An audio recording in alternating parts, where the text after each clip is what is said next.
kaso for impeachment. Kaya sila nandyan. Kaya sila sige hanap ng kung anong gagamitin nila. Ngayon, ang track ni Franz Castro, ni Trillanes, is impeachment. Gumawa sila ng isa pang track na resignation.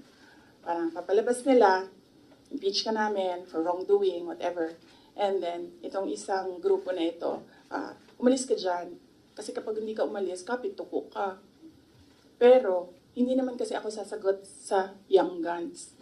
Dahil, kailangan ko sumagot sa 32 million na bumoto sa akin. Hindi sa isa or dalawa na tao. Kaya hindi ako aalis dito. Dahil nilagay ako ng mga tao dito believing that I will work for the country. And that is what we did.